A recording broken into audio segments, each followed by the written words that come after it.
Thanks for staying up later. Our guest tonight is Sally Quinn, formerly of the Washington Post, formerly of CBS News, and most recently out with her new novel, Happy Endings, published by Simon & Schuster, and a continuation of the characters first introduced in the very successful Regrets Only. Regrets Only was a novel you could see as having a lot of potential to be a television miniseries. And in fact, there was talk about that, right? And then it kind of bogged down? Well, what happened was it was sold to Lee Remick, who was going to play one of the two main women characters, and then she got sick, and so they had to let the option run out. Now, I'm sort of glad about it in a way because it is a sequel, so I think since both books are now available, somebody can buy it and really do a miniseries. Well, anyone who ever went to a writing class in high school or in college, the first word of advice you get is, write about what you know. And so even though these are works of fiction, it's pretty clear this is Washington Beltway stuff about which you know plenty. Well, you know, it's funny because I find that when I really do know something, the writing comes so much more easily. And I once wrote a scene that was, it was some area of something that I didn't know anything about. And I thought, well, actually, this is pretty good. I did quite a good job on this. And I got it back from my editor, Alice Mayhew, and there were big circles in red pencil and exclamation points. No, no, no, I don't believe a word of this. Washington is what I know, and I love the idea of writing about people who are in power, and I'm talking about presidents and senators and first ladies and famous and well-known journalists, because I think people have this notion of these Washington figures. They become sort of cartoon characters. They're not real, and I know them all, and I've known them. I've been covering Washington for over 20 years, and I know they're real people, and they have real problems, and they're real pain and suffering, and they have real affairs, and they're just like everybody else. And I really do think it's fascinating to take these really powerful, important, famous people and show what they're like behind the scenes. And that's what the book is. I mean, they're love stories, but they're about these kinds of people. Exaggerations for dramatic effect, or taken in total, do you think it's pretty much in the bullseye? You know, every time I write something, I will take some instances that I know have actually happened to me or happened to somebody else, and my editor will say, you know, that scene you wrote, I'm afraid is a little bit too exaggerated, it's not believable, and it will always be a scene of something that's actually happened. So I just think that you can't, I mean, we've seen that with Anita Hill and Clarence Thomas. You can't make up anything that's more outrageous than what really is going on. What was your take? And it's almost an unfair question because any intelligent person's take would require an hour or two to lay out. But in general, what was your take on the Anita Hill, Clarence Thomas situation? You're right, it would take hours. I felt probably the way a lot of people did, just sort of dirty at the end of watching that whole thing. It was the whole thing was so smarmy, and I felt I found her to be very believable. I found him to be not so believable. But in the end, I obviously don't know, and nor does anyone else. I thought one of the worst parts about it was watching the senators perform so badly, because I think that was the first time that anybody had ever really seen close up in any kind of detail how these people behave and what they're really like. And, of course, this is something we've all known, all of us who live in Washington and cover Washington. But I do think it was the first time people had gotten a really inside look at how Washington operates. You know, in terms of the whole sexual harassment issue, it seems to me that maybe there's something bad will come out of it and something good. I think a lot of women probably will not speak out after having seen what's happened to Anita Hill and how she's been reviled by so many people. On the other hand, I think an awful lot of men will think twice before they sexually harass someone. You know, this whole issue has gotten everyone so confused, no one knows what to believe.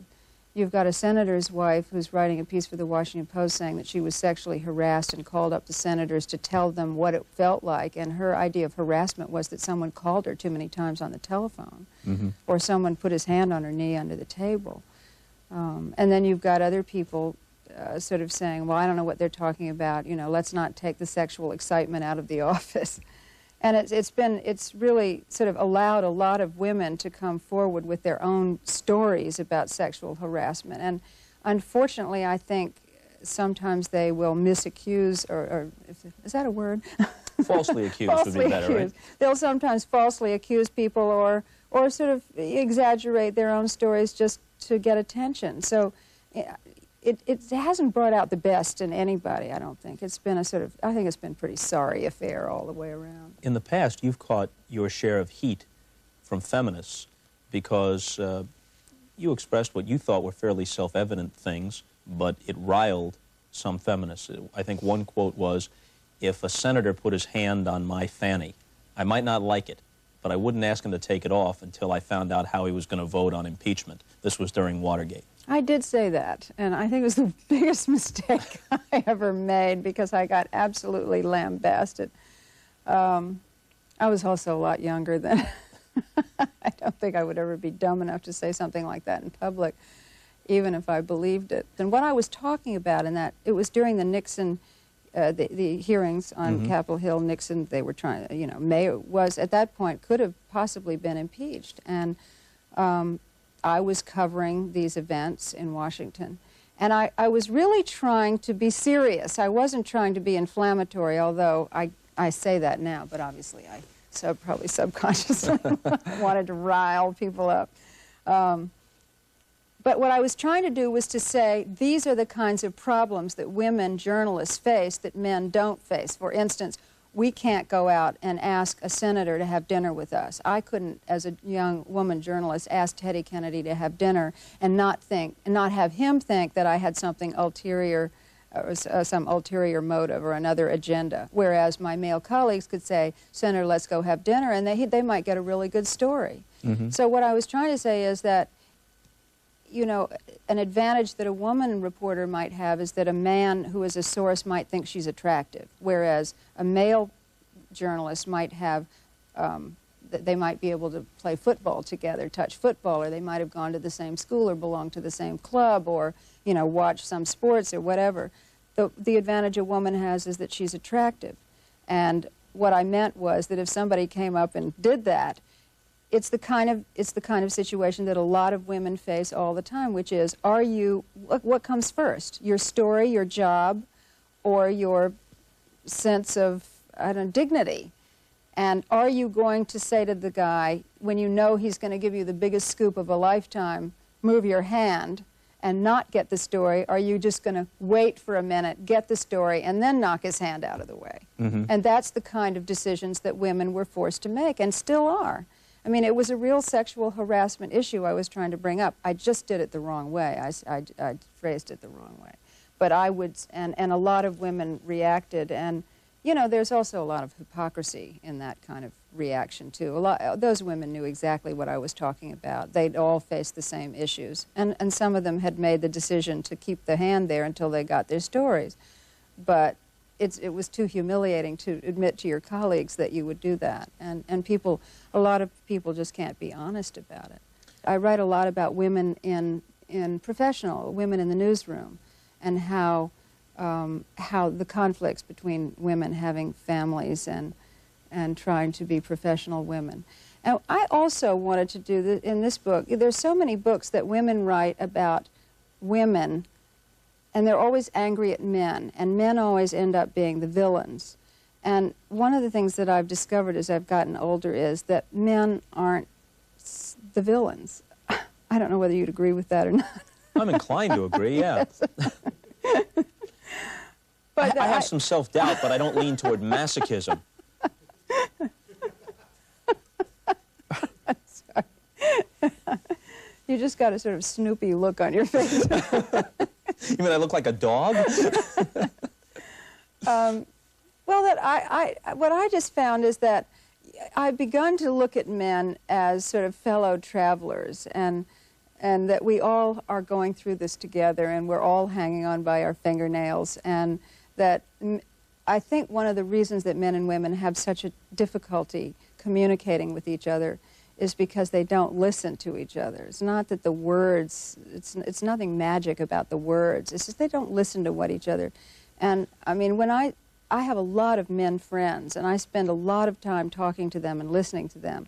And I can hear their problems, and I can empathize, and I can give them advice, and I love them, and they love me, and it's wonderful.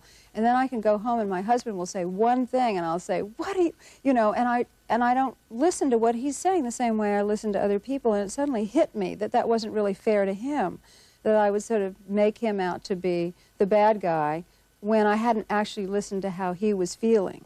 I would only sort of take his words at face value. And I think this book really does try to explore that and try to show that men are real people and that they have real feelings. And I do think that's a failure of a lot of women and a lot of women's books, is that they're always so angry at men. And my women characters are angry at men, but they learn not to be in the end. I think sometimes when people have been victimized, when a group or class of people have been victimized, when they have been stereotyped, when they have been viewed as one-dimensional and not accorded an understanding of their complexity and individuality, there is a certain tendency to view those who have been guilty of that as one-dimensional in retaliation. Exactly. You know, and so some women want to view men as exemplars of theories and negative traits, which they may be, but they may be that in addition to 1,000 other things that make up the complex tapestry of a person's life and deserve some understanding and consideration. That was beautifully said. I wish I'd said it that well myself.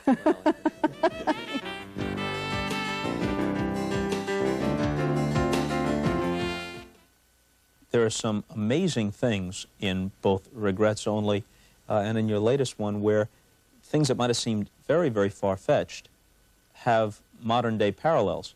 There's a passage where the First Lady is having an affair in the White House, and you verified particulars by having Muffy Brandon, who was Nancy Reagan's social secretary, take you through kind of point A to point B of the way the White House is laid out and how this would be done. And then the next thing you know, there's this Kitty Kelly thing with Frank Sinatra and it was in Nancy the same Reagan. room. Yeah. That she says that they had an affair in the same room where I had my First Lady having an affair. There's something very spooky about my novels, and that is that they're sort of prognostications of things to come. Every time I write something, something very similar happens. Now, you've got these goings-on happening in a couple of novels, but Kitty Kelly wrote what purported to be a factual account of the life of Ronald Reagan and Nancy Reagan. And the mainstream press, before doing pretty much a turnaround pretty quickly and kind of distancing themselves from Kelly, the mainstream press more or less reported it straight up for a while. How uncomfortable did that make you? We're on the front page of the New York Times. There's this Frank Sinatra and Nancy Reagan thing, which many people are very, very skeptical about. Well, there are only two people who know the truth about that. One of them is Frank Sinatra and one of them is Nancy Reagan, so it's very hard to tell. I think it was it's a little difficult to sort of come right out and make an accusation like that. And it wasn't a straight accusation, but it was pretty clear that that's what she implication. had in mind. Well, I think everybody was quite tortured. The press was quite tortured about that because neither Kitty nor Nancy Reagan is very popular with the press. So basically, people wanted to believe the worst of Nancy Reagan but didn't want Kitty to get the credit for having written it. So, but I would suspect that most of the stuff that's in that book is true. Really? Mm-hmm. So you have a more charitable view of it, not necessarily of Kitty Kelly, but of the contents of the book. Yeah, I would say that, you know, and there are historians and people who are working on Ronald Reagan's, but I mean, a lot of that stuff is stuff that I knew, some of it's stuff that I had written about, others had written about. I would say that I mean, there were a few things that I questioned, but I would say that the majority of what was in the book was true. I think what people had problems with was the sort of relentlessness of it and the way it was written. But I would say factually that I didn't have too many problems with what was in it. Let's go back, painful as it may be, more than 15 years ago to the experience at CBS where you were positioned, probably through no fault of your own, as a savior coming in. You had a great reputation in Washington. You'd written these sharp political profiles for the Washington Post. In you come, and you're going to pair with Hughes Rudd and take on Frank McGee and Barbara Walters across town at the Today Show. Can you laugh about that now through the rearview mirror? Well, actually, you know, I had Hughes Rudd, who is now gone off to France to drink wine and eat bread and live a happy life, was an extremely funny person. And we really did laugh all the way through that show. I mean, as painful and horrendous an experience as it was, and humiliating for me, I was the first network anchor woman in America, and I was hired right out of the Washington Post. And I said, I've never been on TV, and they said, it doesn't matter, you'll be great. And they sent me and Hughes around the country on a promotion tour, and then threw us on the air. And we were great on the promotion tour. But when I went on the air, I didn't know where the camera was. I didn't know where the red light, I mean, I just didn't know anything. And didn't they know enough to coach you? They never know. They never know. They keep doing it. They do it all the time. It keeps happening over and over again. No one coached me. No one told me what to do. And what they thought was that I was going to be doing the same thing that I did in Washington, which was all these witty profiles of people, political people. But of course I couldn't, because I was in the studio, or else I was sleeping, because I had to get up at 1 o'clock in the morning, and I would go to the studio and be ready for the 7 o'clock show. So, I mean, that was... Hughes chose me because we went to lunch one day, and he had seen all these other women. They dragged them out one after the other, and finally he said, she's the one, I like her. And Gordon Manning said, it's the head of CBS then, News, he said, what is so great about Sally? He said, she's meaner than a junkyard dog. So, a dubious compliment. But he was so funny. I mean, we really did have, I mean, it was funny. And when I left, I sat down and wrote a book about it. I mean, I started writing an article just because it was cathartic and I needed to get it out. And then, I mean, I sat sometimes at my typewriter and I would have tears rolling down my face and I'd be laughing at the same time. And that's what kind of an experience it was. And actually, I think the book turned out to be quite funny in the end. Yeah, the book was We're Going to Make You a Star, yeah, which is more or less what they said to you. Don't worry, kid. They said, you got the goods and we know how to present them, right? Right. So after about a 3 or 4 month just nightmare, I asked to be returned back to Washington, what was left of me. And I quit after 6 months and went back to the Washington Post. Do you think that if you had stayed, you could have gotten good at it?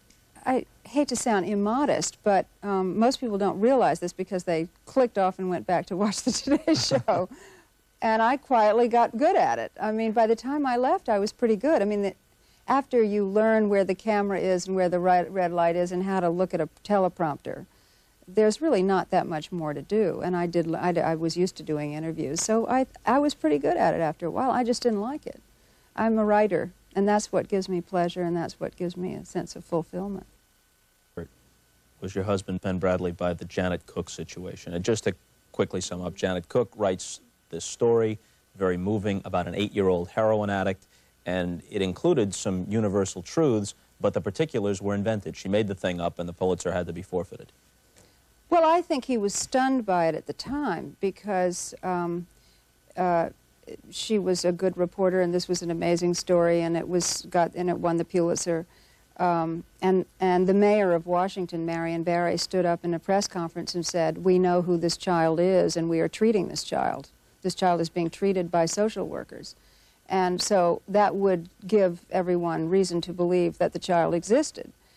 So there was no evidence. In fact, all the evidence was that there was this child. Then when it was discovered to be a fraud, everybody came down on Ben because they wanted to get Ben Bradlee. And I think, as I say, at first he was stunned and shocked, and what he did was get the ombudsman to write a full expose of how it had happened. And I mean, I think he thought he didn't want to cover up. The main thing was to get the story out, and as much for him as for anyone is to try to understand how this happened.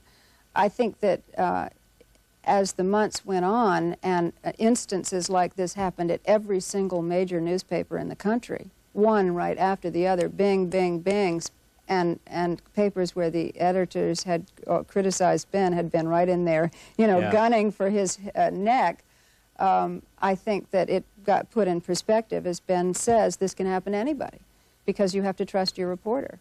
I mean, tell me an editor who, when they send a reporter out to do a story and the reporter comes back, the editor says, prove to me that you actually talked to this person. You can't do that. Otherwise, why would they be on your staff? Well, exactly. You can't, you have to trust your reporters, and everybody is going to get burned sometime, because sometimes in every newspaper, in every journal, in television, somebody's going to make something up, and there's nothing you can do about it. I have to ask this, not expecting an answer necessarily, but I have to ask it on behalf of the audience. People will wonder, you're a reporter by nature.